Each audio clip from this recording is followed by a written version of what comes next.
Okay, Fenway, we should be good on your end. Yep, we are good. Okay. And then I will wait, Fenway, until you give me the go. Okay. We still got some people that are jumping on here. We're at about 10 participants so far, so.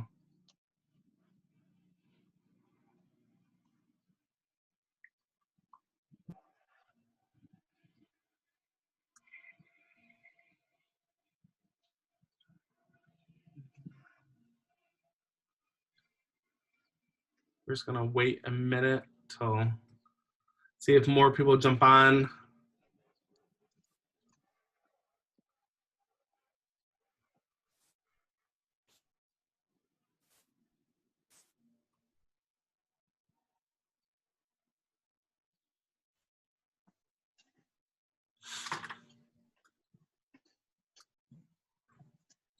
If you are just jumping on for our virtual EGTI day, we're happy to have you all here, excited about this opportunity for you to learn more about EGTI and get to hear from various aspects of EGTI today. So this morning so far we've heard of what EGTI is. You have seen a tour of EGTI, and now it is time to hear from a parent's perspective of EGTI and then have some question and answers. And so I am going to turn it over to Megan Stevenson, our director of EGTI, and let her take it away from here.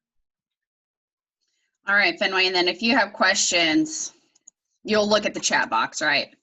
That is correct. Yep. Okay, awesome. All righty. Well, thank you guys for joining us. Who all was on this morning's call. But we are trying to keep these just to 30 minutes. We have found that people can hop away, pay attention for 30 minutes, and then they need to get back to what they're doing. So we will keep it to 30 minutes.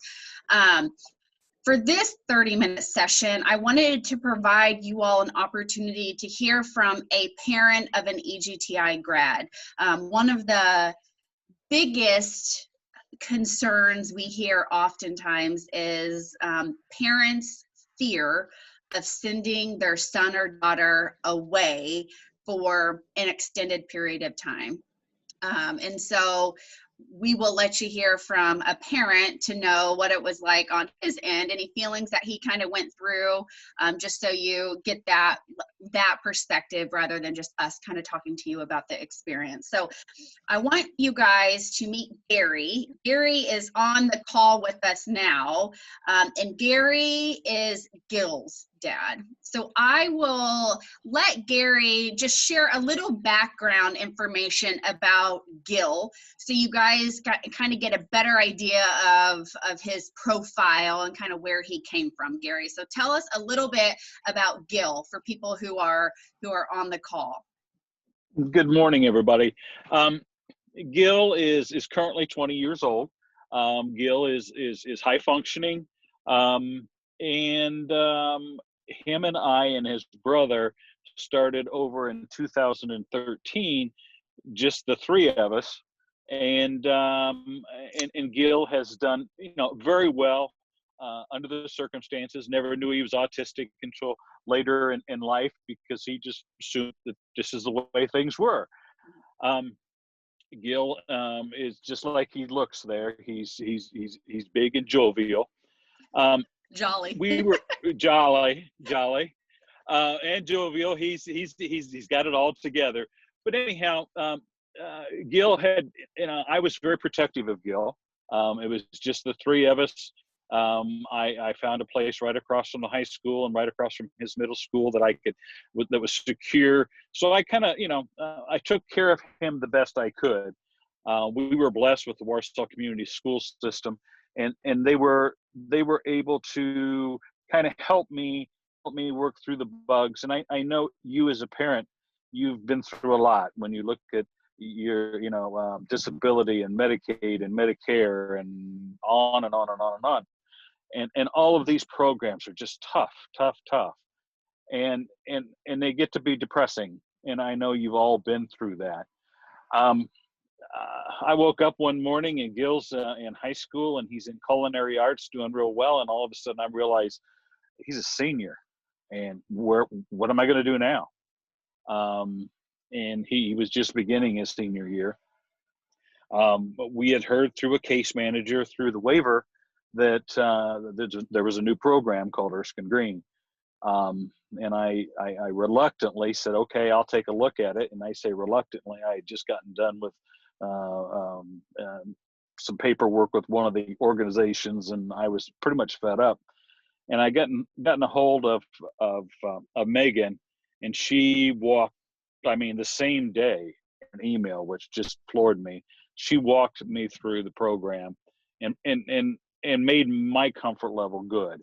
And, you know, the important thing is, yes, your child's got to be comfortable, but you do too. So we could go on and on and on, but to make a long story short, we went down, visited. He didn't want to leave. I mean, he enjoyed, you know, his visit. He seemed excited.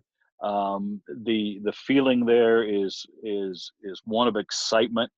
I've traveled my entire life, probably dealt with 10,000 hotels over my life in one particular status or another. And when I walked into this very nice hotel, I looked around, and there's 20 Gillies sitting there and functioning and doing their work and taking care of the counter and everything. And I was like, wow, this is impressive. And if I hadn't known that they were autistic or had other issues, disabilities that they were working with, I would have never known. And so we went through the program. I asked Gil, I said, are you interested in going? And I, like I say, it was all I could do to get him to leave the building that day. As a parent, you know, you grow up and you grow up with them, and you worry about them, you worry about their next direction, and you worry about where they're going. And if you aren't, it's very surprising. And I worried about him every day. And so, you know, it come day for us to go to Erskine Green, and I believe it was 17th day of July, if I remember right. He was ready to go. We got there. The program took off. They don't allow you to stay there very long, which is great. He could care less, you know. He like, it's time for you guys to leave, and we're walking out the door with my younger son, and he goes, "Where's Gil?" And I said, "Well, I'm assuming he's off doing his thing." He goes, "Well, this just isn't right." He goes, "He didn't even say goodbye." And I said, "Okay." I said, "No, he's in his own. This is his world." And as we're pulling out of the garage, my youngest son looked at me, and I put the ticket in, and the gate came up, and he looked at me. He goes, "I haven't seen you this relaxed in like 4 or 5 years." And he goes, "What's the deal?" And I said, "Well, I'm at peace." And I said, "He's in the right place." I knew that. I felt it. Gil knew that. And he was with some great people. And for the next 15 weeks, I left them do the job, and I left him do his thing. In 15 weeks, he came home once, secondly, and I think it was because of Memorial. My youngest son, who's at Ball State, in 4 weeks has been home 15 times. So if that tells you anything, how the program is set up, and how comfortable, and how, you know, if you get into the program, they know what you're doing. Was there what would you say, if there was, for you? You said you were relaxed. Was there any hard part about dropping him off and letting him go, or did you not feel any of that? You know, I felt, and again, I believe in the power of God, and I believe that when I walked in there, I knew that's where he was supposed to be. He was comfortable, and it's only because you guys have made him so comfortable. I mean, you know, from the beginning, you know, you guys do a great job, and my hat's off to you. He was there, and he'd never had friends. He was never social. And so it wasn't like it was, he was shy about anything, but he was there with a bunch of new people, but he also knew in his heart that this is where he needed to be. And I didn't have that separation anxiety that I thought I was going to, because he didn't have it. Yeah, which makes it easier. So you said he came home one time during his time frame here? Yes, he came home. I believe it was for Labor Day. So, okay. Other than that, the first couple of days you'll hear from him a couple times a day. Then as the time goes on, you'll hear from them maybe in the morning and maybe at night. And then after like the second week, I had to start calling him. I would say, and I would say that is kind of what we see too. So one thing that we talk about with to parents, and all students are different, but we do see homesickness in some students at the beginning, but not all. And we always tell parents just to trust kind of the process of how naturally they will get into the groove. And when you relate it to yourself, like I remember when I went off to college, at the very beginning, you talked to your parents more so, and then you got into the groove, you clicked with other students, you started becoming more and more independent, and then less communication started happening with parents. And ultimately, from our perspective, this may not be what the family wants, but from our perspective, that's great, because we want students becoming more and more independent. Not that we don't want them to use their parents, but we want them to build confidence and kind of going about their days on their own without that constant connection to families. And so kind of what you described about how you hear from how you heard from Gil more so at the beginning, and then that gradually faded, I would say is something that we see often is, students get into their groove and then are less reliant on that constant communication with home. And another thing, so Gil went home one time. We get that question from parents and students too, is can they go home on the weekend? Can they have visitors? Did you ever visit Gil, Garry? Yes, we came down after about week 4 or 5. Okay. And spent the weekend. My son brought his girlfriend, and I said we spent the night. And he was happy to see us. Yeah. But he was like, okay, let's have dinner, and he was ready to go back to what he was doing. Yeah. Which I want to say that, and I don't want you to get your feelings hurt, because at that point they really are in a new world that they only, they're happy, Yeah. and when you look at that, you go, okay, they're happy. Dinner. He went on, did his thing. He woke up in the morning, had breakfast with us real quick, and it was like, nice seeing you, love you very much, and out the door, and again, as a parent, that's just so comforting, because of all those nights you laid awake worrying about it, Mm-hmm. and this is what's great. And you don't have to worry about security. You don't have to worry about all the issues that you might have in a lot of different situations. And Erskine Green is very good for taking care of what needs to be taken care of. Any issues, things like that. And my advice to you as a parent is leave go.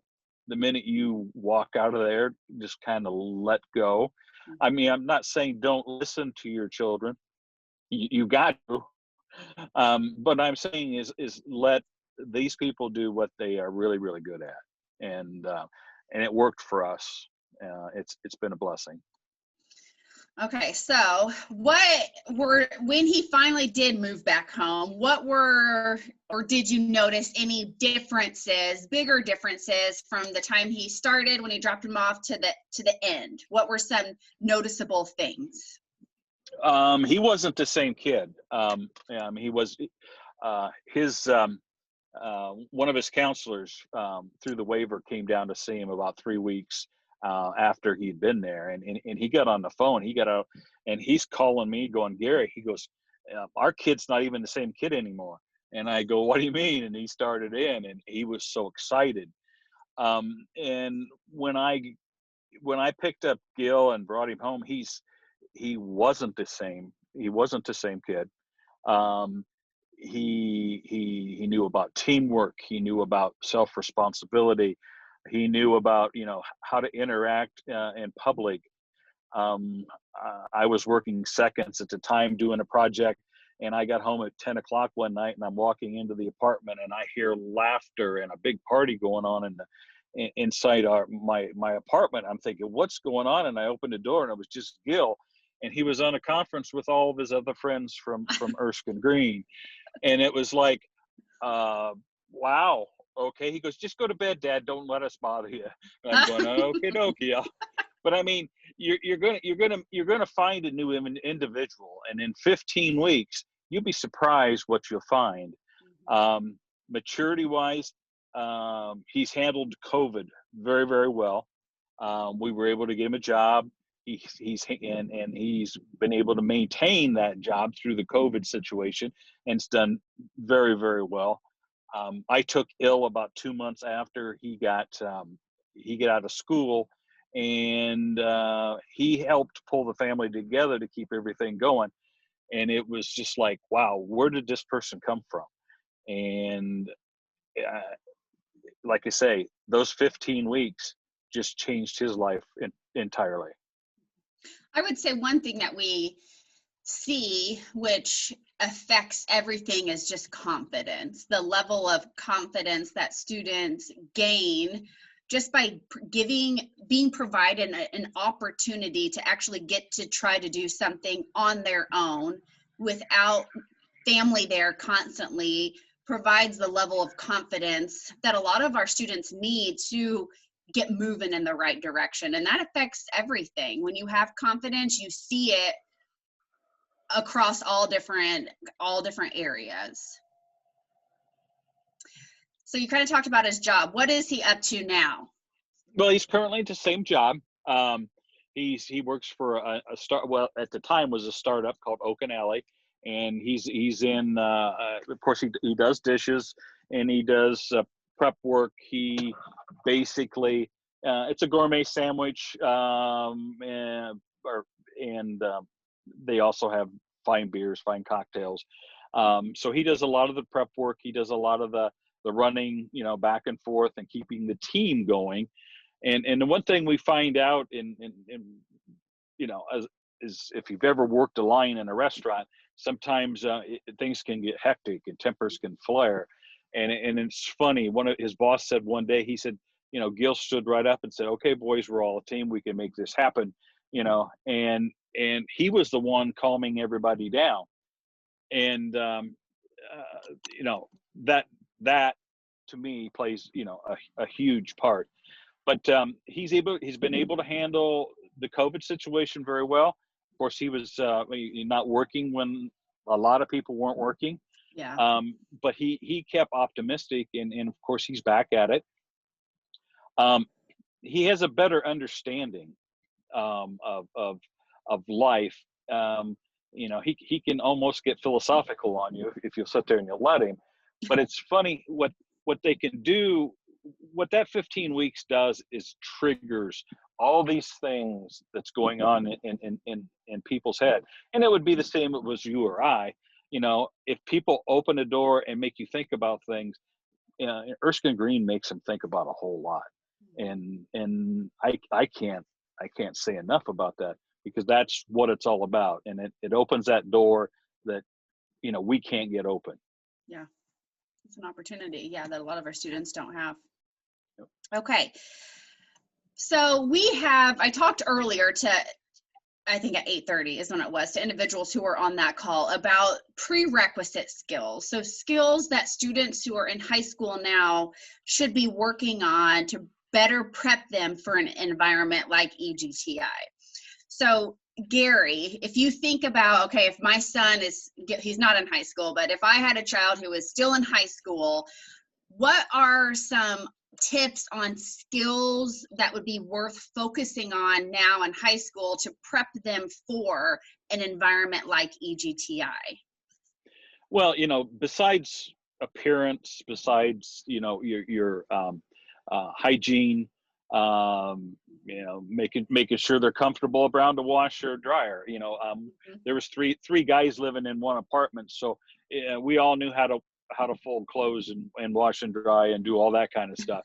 And he had some basic knowledge when it came to food services. We were able to get him in the high school in the food service part of high school. But as far as what he needs, it's that whole confidence that you can do this. Plus, you really want to make sure that they've kind of got all the basics.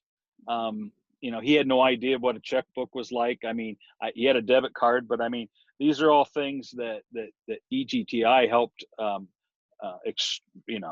Just opened up doors. But if you get the basics and the fact that he's being taken care of and that you're there for him, and this is all for the better of his future, and you keep driving that home, I don't think you'll have any problems whatsoever. I can't remember how Gil did on the bus. I can't remember if he mastered the bus when he was here. Oh, yes. I mean, he had worked through the program. I get this phone call in the middle of the afternoon, and he's like, I think he was one of the first students that was allowed to actually go out, write them by themselves. Yeah. And so he's done very well. And ironically, his brother goes to Muncie too, so he's had to learn the system down there. And so Gils had to teach him, his brother, how to do the bus transport system down there in Muncie, which I find that very ironic. He, of course, with the way the system works at EGTI, they go on the street, they approach people, they approach the students. They really try their hardest to get them to drop their guard. And what I found is that with that education, even today, he doesn't drop his guard. And I think that's something that was, and by learning to ride that bus and to be able to go where he wanted to go, when he wanted to go there, changed his whole strategy and his whole outlook on what life could be.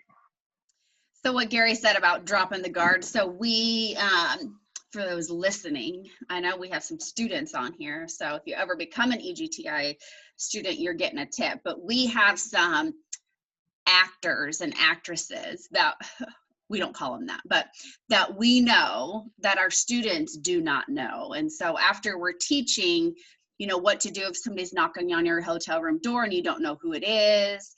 Somebody approaches you in the hotel lobby and asks like for your room number, or they ask you to come help them unpack something from their car. What do you do?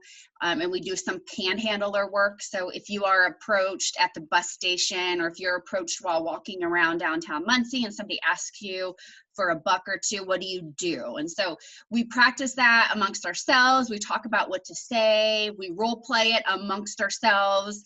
But then our students go out, and then we have some people stationed that we know, but our students don't know, to help assess what would they really do in a real situation. And so through those kind of secretive assessments, we then get a better handle on, okay, yeah, they do still need some support while going out, or no, they did exactly what we taught, and we feel comfortable that they would handle the situation well. So that's kind of, don't let your guard down, because you don't know who's approaching you. Okay, I want to see if there are any questions that anybody has for Garry, for a parent perspective, anything that you want us to cover that we maybe didn't touch base on.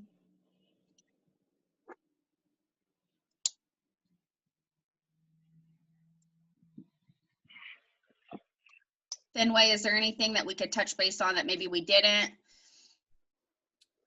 We haven't had any questions on the chat yet. Oh, here's one. Are there job placement services upon graduation? So, and I'll let Garry kind of talk about from Gary's perspective.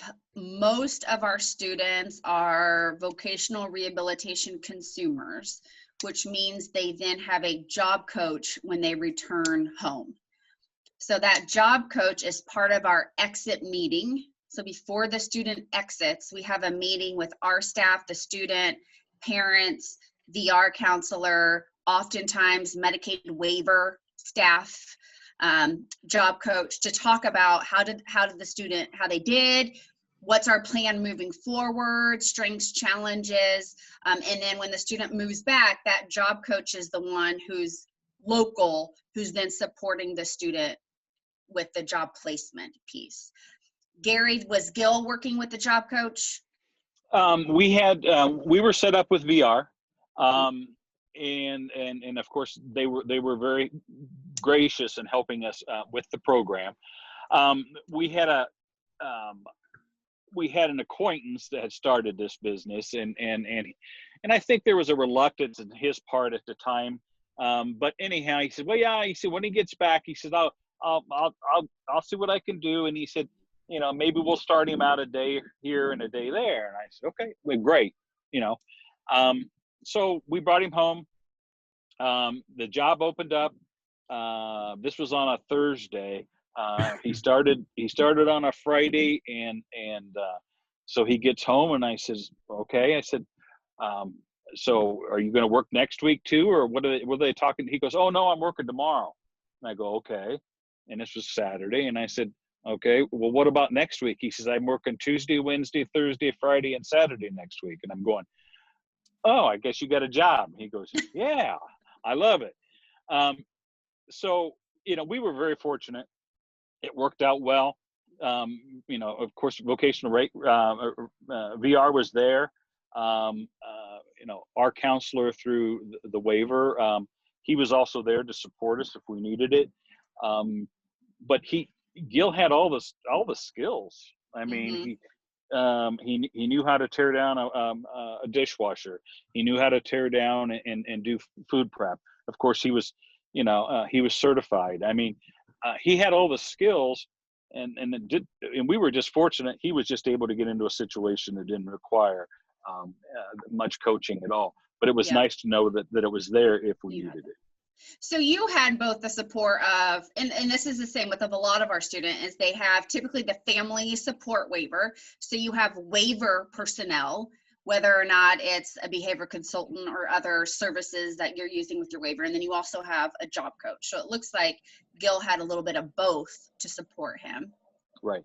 You know, the job coach didn't get called in, which was great, you know, but they also, Oak and Alley, the place he works, knew that, you know, that was available, but it wasn't necessary. I mean, he just jumped in and went to work, you know. Yeah.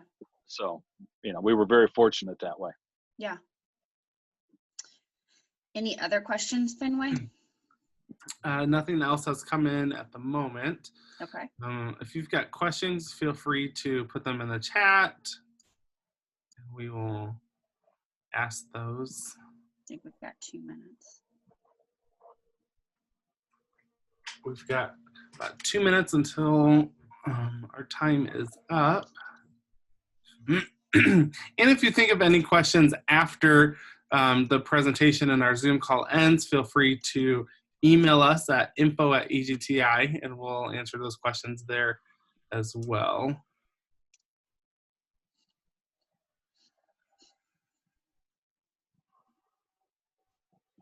All right. Well, before we get kicked off here, anything else, Fenway, before we say our goodbyes? No other questions right now? Nope. All righty. So the next 30-minute presentation is going to be at, is it 1:30, Fenway? It's at 1 o'clock. At 1 o'clock. Don't listen to me. At 1 o'clock, 1 to 1:30. And we will have, I think we have about 4 EGTI grads and about 3 part-time staff that will all be on that call. So then you'll get to hear from our evening and weekend staff and some EGTI grads talking about what evenings and weekends are like at EGTI. So we will see you here shortly for that. And thank you, Garry, for taking some time looks like you're pulled over on the side of the road. No problem. We appreciate your input. Thank you. Thank you, Thank you. everybody. Have a good rest of your day.